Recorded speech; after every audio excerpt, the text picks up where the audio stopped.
Hi, I'm Charles Young, and I developed the gDog. What is the gDog? Well, it actually consists primarily of this radiation detector, which is outstanding for finding radioactive minerals in the field. But I also developed a mobile application to run on your phone, initially for the iPhone, but soon to follow will be an Android version. And I'm going to talk about both the gDogs. First, I'm going to talk about the application, because you can use the application to great benefit, with a lot of fun, for your excursions into the world, to document the different locations you visited, and you can add description and photos along with the GPS coordinates. So if you're going on a vacation or a scenic hike or a treasure hunt, you'll want to record these memories, right? And of course you always take a bunch of pictures, but the gDog application on the phone allows you to associate those pictures with the GPS coordinates and with descriptive text and line them up chronologically.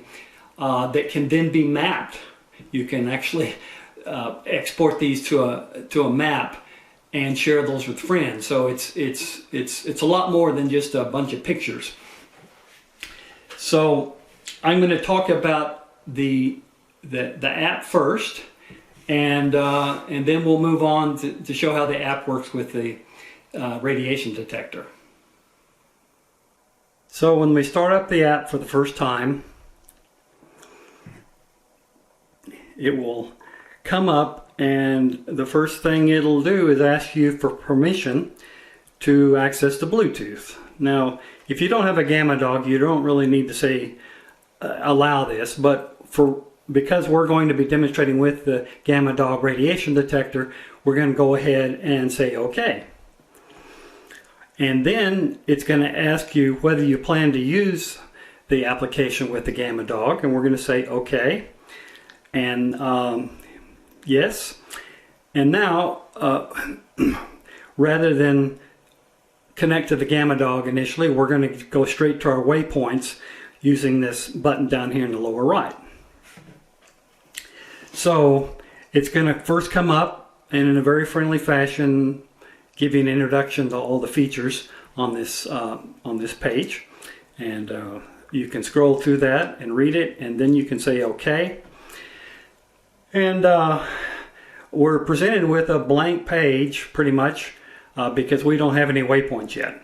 And we're going to rectify that immediately by hitting the add button up in the upper right hand corner. And when we hit the add button, once again it's going to ask for permission to access your location. So let's go ahead and allow it while using the app.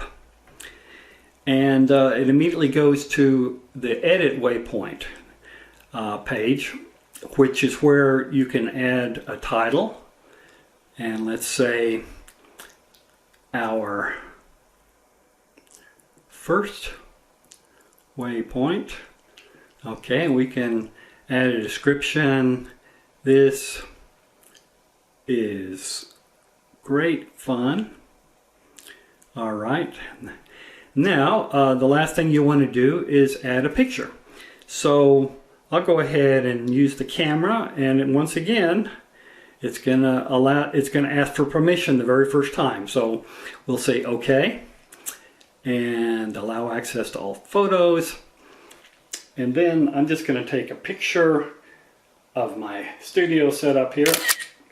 There we go, and I'll say go ahead and use that photo. And now we've got a complete waypoint, and I'm going to hit the back button. The back button is going to take us to our Manage Waypoints page. And now we see that our first waypoint is there with a little thumbnail and the title and the description. And what we want to do is add another waypoint, so we'll have something to do with it. So I'm going to go ahead and add, and I'm going to say second waypoint. Add a description. to make a longer list. Alrighty. Whoops. List. There we go. And let's go ahead, and this time I'm going to add a picture from the gallery. And let's just add a picture of my dog here. Oh, okay. And there we go. Although he's turned sideways, but that's all right. That can be fixed later. Now, one thing I wanted to point out is that even on this one waypoint, we can map it. We can send this to a map, and so I'm going to do that. I'm going to send it to Google Earth, and we'll see that my second waypoint is located right next to my house. There's actually a building next to my house that's not shown here, but that's how the mapping works. And you'll see that the title of the place mark is there, and also if you tap it, it'll come up and give you a description of that place mark to make a longer list. So now you can see that all the information that you put on that waypoint actually gets transferred to the map. So that's pretty cool. All right, so now we'll go back to our application, and we're going to go back to our list. Now we've got 2 waypoints. All right, very cool. Now, you're going to want to save these waypoints at some point. That's what the save button and the load button are. If you hit the save button, and it actually wants us to give it a title, so let's just say test for our title, and we'll do the save button again. And then you look, and you actually have a lot of different options where you're going to save it. You can save it to your files on the phone. You can send it via, well, probably not via email too easily because it gets pretty large with the pictures. But you can certainly put it on the cloud. At some place there's a way to put it on the cloud. Well, there's Dropbox, for instance. So that's how you save it, and it saves it zips up everything into a single file so that can be archived, and so you'll never lose your information. And then of course you can also share the information with a friend, and if they load the same app, my gDog app, on their phone, they can import that list of waypoints, and that's how you share the excitement of your trip. So we'll back out of that for right now, but I want to show you what it looks like on the map. And I'm going to go ahead and get rid of the Google Maps that was there, the Google Earth, and I'm going to map it again. And I'm going to tell it to go. Actually, I'm going to do something different. I'm going to go to my mail, and I'm going to send this. And you'll notice the attachment is a test.kml. So it's got the title that we put on there, .kml. KML is a special format from Google that is used to export data into a mapping application. And so I'm going to send this KML file to the gDogger at gmail.com. There we go. All right, so I've got the mail open that I just sent myself, and what we're going to do is take a look at this KML file because you'll find it interesting. This is actually in a format that's called XML. It's a standard format. And if you look closely, you can actually see the name of our waypoints, our first waypoint, and this is great fun. And also you can see the coordinates associated with that waypoint. So all that stuff is just a text file that contains the information that we sent. Now we're going to share this KML file to a mapping application using the upper right hand corner share button, and this time Once again, we'll just go to Google Earth because that's easy. And there we go. We got both of our waypoints plotted there. Both of them have their titles, and if you select one of them, like this second waypoint, it'll bring up the description that you put on there. So that's how you can actually share your waypoints via email, and your friend can open them up in their mapping application and see all the places you visited in the descriptions. So that's very cool. So now we are going to talk about how to use the application. Actually, first I'm going to talk about how to use the gDog by itself, and then we'll talk about how to combine the two. So now I'm going to demonstrate how to use the gDog Radioactive Rock Finder as a standalone instrument. And it's actually quite simple because it only has two buttons. It has a power button and a squelch button. And so I'm going to turn on the power button first. But in addition to that, it has a speaker up here and a charging port over here. But I'm going to turn on the power button now.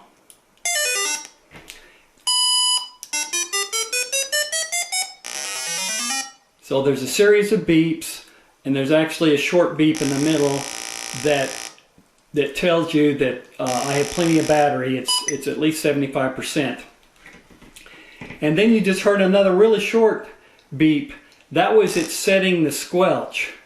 The squelch is what keeps the instrument silent when there's not much radioactivity that you're interested in. There's always background radioactivity, and if we had the squelch open, it would make a lot of noise and we wouldn't find much, or at least it would be very annoying.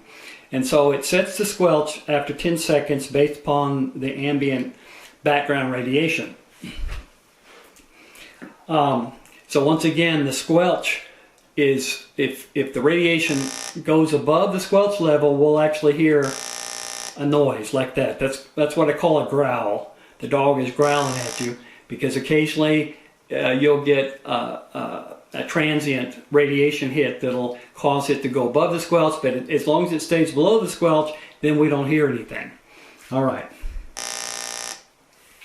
So if the background radiation doesn't change, then there's really no reason to adjust the squelch after it powers up.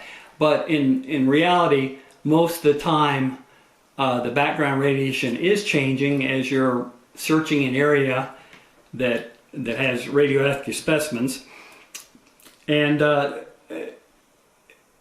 so when it does, either the dog will go quiet for a long while, in which case you may miss some hot specimens, or the dog will start whining all the time, and that becomes annoying.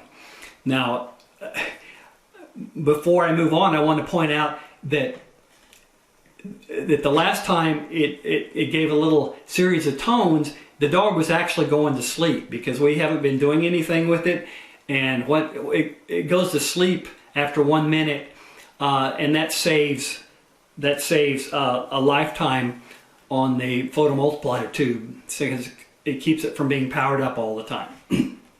So I'm going to give it a shake and wake it up again. And what I'm going to do is simulate some scenarios with this hot rock. So let's say that the background radiation has changed a little bit. It's raised up, and now our dog is making a lot of noise, but we're still not finding stuff. So we get annoyed, and what we want to do is set the squelch again to the higher level. And the way you do that is you just reach and you'll hold down the button for about a second. And there, now the dog is fairly quiet, although every now and then he will growl at you. And that's what you want. That means he's really sensitive. He's going to pick up any kind of local hit that you might find. Now, if he growls too much, If it's still annoying, you can bump up the squelch a little bit and make it a little less, make it a little quieter. So I'm gonna do if you do a short press, it'll actually bump up the squelch a little bit. I'm gonna do it again, and that should keep it fairly quiet. Oh yeah.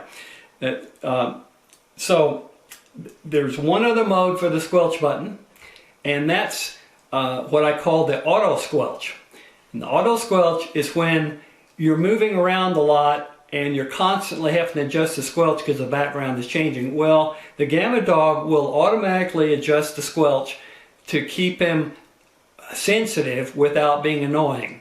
So let's take the hot rock away, and now we haven't heard from the dog in a while, and we suspect that maybe it's not set, the squelch is set too high. So what we're going to do is put it in auto squelch mode, and you do that with a double press of the squelch button. Okay, now it's automatically adjusting the squelch, which basically means every 30 seconds, if it doesn't growl at you like that, it's going to go ahead and adjust the squelch. So I'm going to simulate this by putting a rock close to simulate the background radiation has risen up, and it's causing the dog to whine and whine and whine, and eventually it becomes annoying. So after 30 seconds, we should hear the squelch go pop up, meaning that it's raising the squelch up to quiet the dog down again. So let's see if that's what happens. There it is. It's now the dog is just growling at us.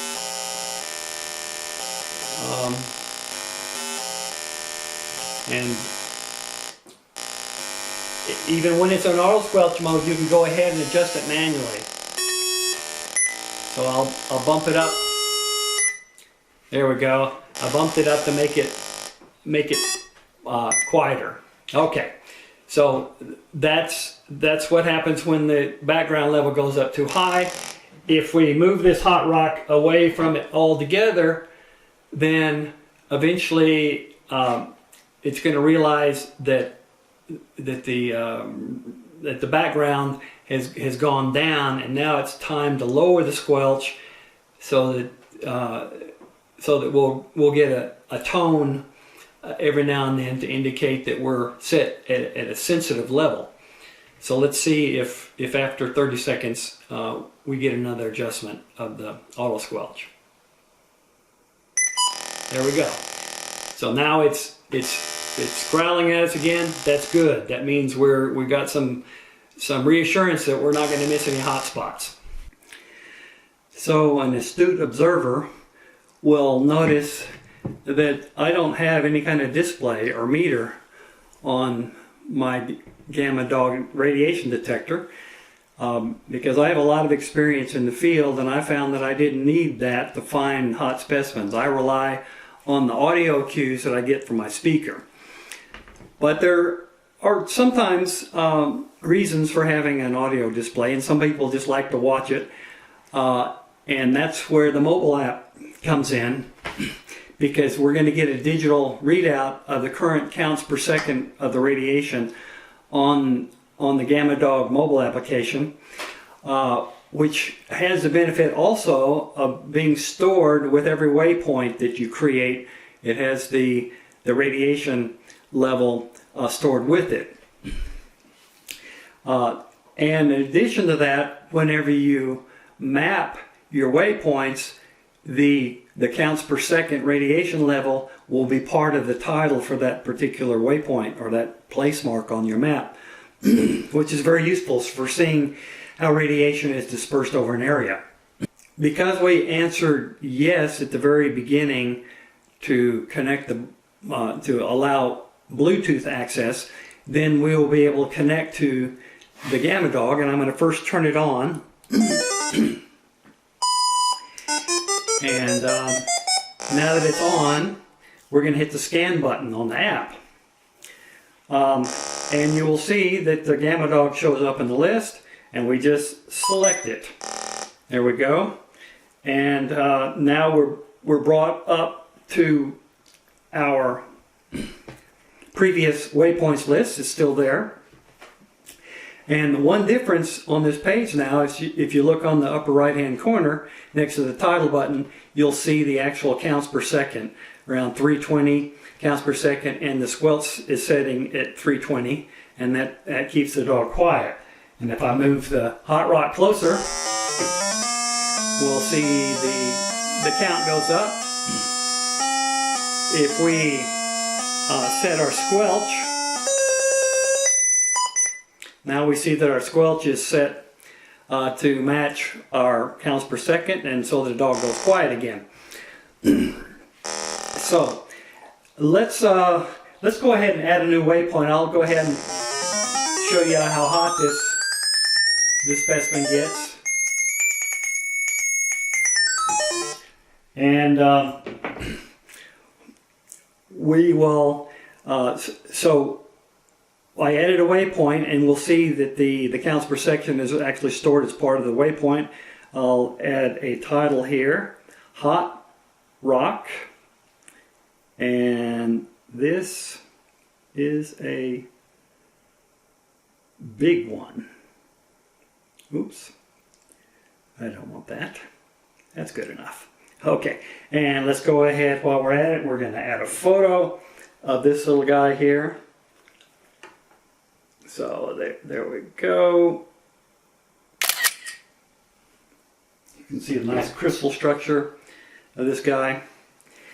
And so that's it. If we go back to our waypoints, we now see that our hot rock is our new waypoint. And if we map this, and I'm just going to make sure that my Google Maps is not currently open, and whoops, go ahead and map it to Google Earth.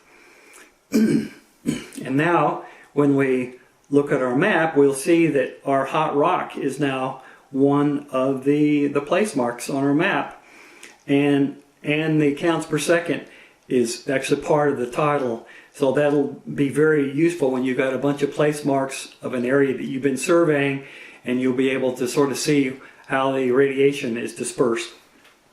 And if we select that guy, once again the description comes up. This is the big one.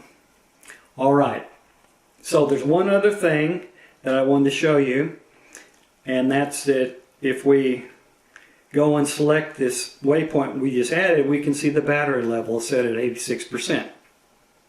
So that's useful if you want to make sure that your battery is not running out.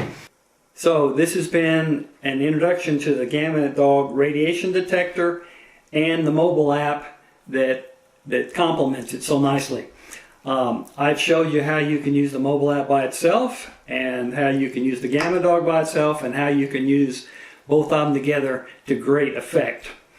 If you're interested in buying one of my gDogs, just woke him up again, you can contact me either by putting a comment down here in the descriptions or in the comment section, or you can send me an email via the gdogger@gmail.com, and I'll post that also down below. Also, be sure to check out my prospecting videos on my YouTube channel, which is Charles David Young. That's my name. That's my YouTube channel, and the prospecting videos will be the first playlist. So I hope you've enjoyed this little video, and maybe I'll see you out in the field sometime.